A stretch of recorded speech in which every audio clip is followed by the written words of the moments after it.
wala hong pinakamahusay na survey kung hindi ho yung halalan. Yan ho yung survey ng tao. Yung sentimento ng tao.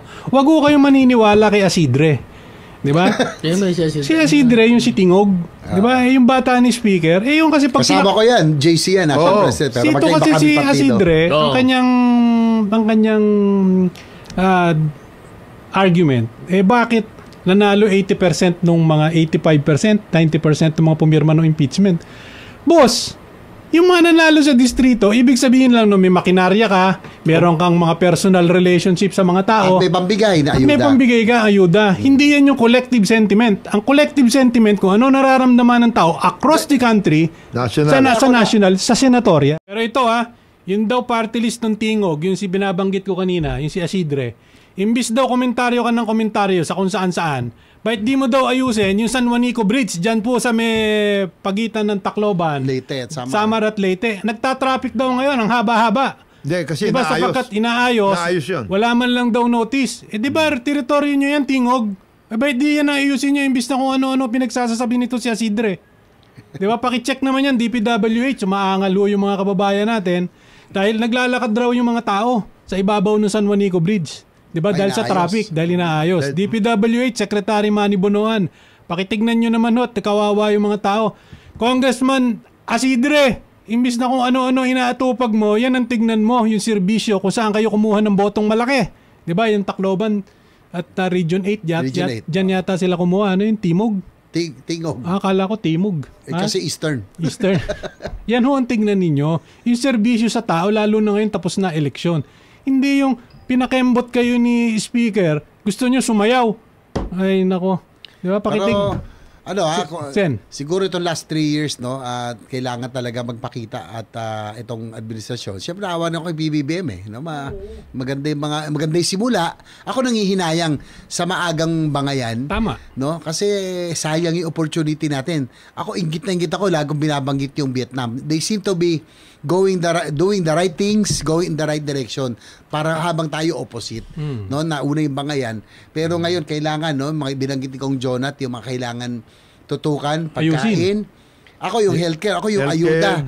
Sa akin, yung ayuda, pamandalian, pero kailangan natin, kung magagamit natin ito sa healthcare, sa MAIP na lang, diretsong healthcare, mas maganda. Yes. Yung trabaho, kailangan yung paano nyo gagawin? Tama. Yung infra na matagal na natin tinutulak, dapat ipakita ngayon, ituloy ng talagang maghabol tayo kasi ito talaga magpapasigla ng ekonomiya natin.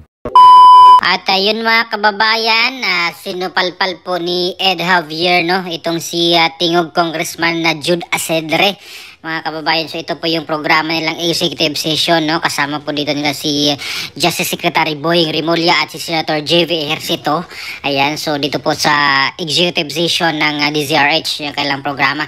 At kanya pong pinuna, itong si Congressman Asidre, mga kababayan, na imbis na unahin daw yung issue doon sa San Juanico Bridge na nahihirapan yung mga tao doon na tumawid from Samar or galing Samar and vice versa, mga kabayan, dahil senerado nga po nila itong San Juanico Bridge. Ngayon ay naghirap yung mga tao doon, hindi makadaan, at sinabi niya na dapat unahin ito ni Congressman Asidre dahil baluarte, mga kabayan, ito ni Congressman Asidre ng Tingog Party List. Dito po sila nakabase sa Region 8 sa Tacloban, mga kababayan. At matandaan natin na sinabi dito ni Congressman Asidre na 85 or 80, 85 and 90% daw ng mga congressman na bumoto pabor doon sa impeachment ni BP Sara ay nanalo nung nakarang eleksyon noong May 12, 2025 midterm election. Kaya sinabi dito ni Ed Javier, mga kabayan, na kaya sila po nanalo doon sa kanilang mga distrito dahil unang-una meron silang makinarya.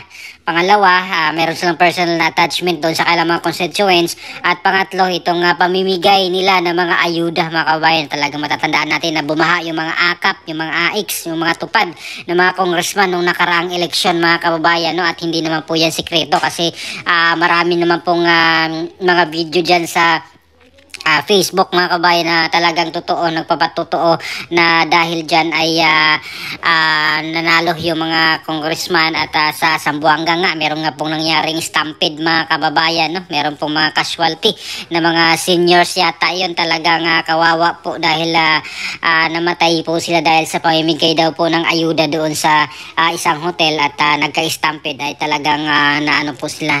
Sa kasawayang palad ay namatay mga kababayan.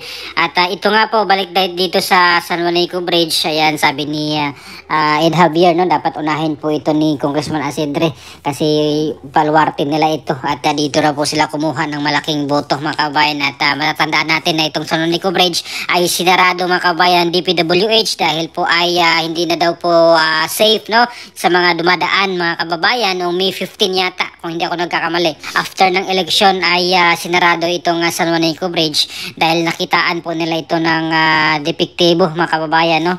At yung mga sasakyan na nagtitimbang ng 3 metric tons pataas ay hindi na po pwedeng dumaan doon sa San Juanico Bridge.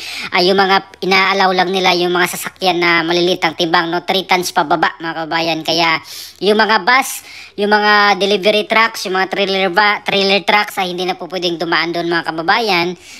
Meron naman po silang ginawang doon alternatives, no. Yung mga pasahero na galing Manila patawid doon sa Tacloban or sa Leyte ay meron pong mga jeep doon na nakaabang, no. Ihahatid po sila, itatawid sila papunta doon sa kabilang side mga kababayan, and vice versa, no. Kung galing po sila ng Leyte patawid ng Samar ay inahatid sila ng mga jeep doon. At sa mga van naman mga kababayan, no, na mga mabibigat ay hindi na po yung mga delivery trucks ay meron po silang ruro naman doon na in-invite na magtawid doon sa mga pasahero mga kabayan or sa mga malaking sasakyan. Ayan, meron po silang mga alternatives. Meron sa Ormoc, may tatawid ng Kalbayog, ayan, mga ganyan, no. At from Basay, Samar to Tacloban City, parang may ganong setup na po sila or arrangement mga kabayan. Meron na po silang coordination with the marina naman mga kabayan na magbiyahe yung mga ruro doon, itawid yung mga sasakyan patawid ng Leyte or kaya patawid ng Samar kung galing ng Leyte. At may naririnig po tayo mga balita mga kababayan na magtatagal pa pala itong pag-aayos, no, ng San Juanico Bridge. Magtatagal pa daw po ito ng 1 hanggang 2 taon mga kababayan, no, itong pag-retrofit nila dito sa San Juanico Bridge. At tamang-tama lang naman po ito, kung hindi na po pwedeng daanan talaga ay para sa safety ng lahat mga kababayan, no. Para hindi po magaya doon sa Northern Luzon, doon sa Cagayan Province ba yun or Isabela, yung may bumagsak doon na tulay mga kababayan. Basta bandang Northern Luzon yun mga kababayan, no, na bumagsak yung tulay na bagong-bago pa lang, para hindi po matulad dito yung San Juanico Bridge. At alam naman natin na matanda na po itong San Juanico Bridge mga kababayan, at para hindi po mapahamak yung ating mga kababayan na dumadaan doon for safety. Kaya ito pong hakbang na ginawa ng DPWH na isarado na lang at limitahan yung mga sasakyan na dumaan dito. At nandun naman po ang Office of the Civil Defense, no. Meron na po silang mga doon opisina na nagbantay doon mga kababayan sa San Juanico Bridge. Ito po pansamantala ang doon mga kababayan, no, sitwasyon sa San Juanico Bridge. At meron din pong suggestion itong si Senator JV Ejercito mga kababayan, no, dito sa natitirang 3 taon ng panunungkulan ni Pangulong Marcos ay sana daw ibuhos na lahat mga kababayan, no, ni Presidente Marcos ang lahat ng mga infrastructure na makakatulong sa bansa mga kababayan, no. Lalo na itong infrastructure, itong sa energy, itong sa healthcare. Ayan, so dapat ay ibuhos na lahat mga kababayan. Pakita daw sa mga Pilipino na talagang meron siyang magandang magagawa pa mga kababayan sa 3 natitirang taon niya. Kasi sa 2028 ay expired na po ang kanyang term at meron na po tayong presidential election nga po sa May 2028 mga kababayan. At ano pong opinion niyo mga kababayan, no, dito po sa sinabi nila dito sa kay Congressman Asidre at kay itong suggestion ni Senator GV Ejercito dito kay para dito kay Pangulong Marcos mga kababayan. So please comment down below. Ayan, maraming salamat. God bless po sa ating lahat.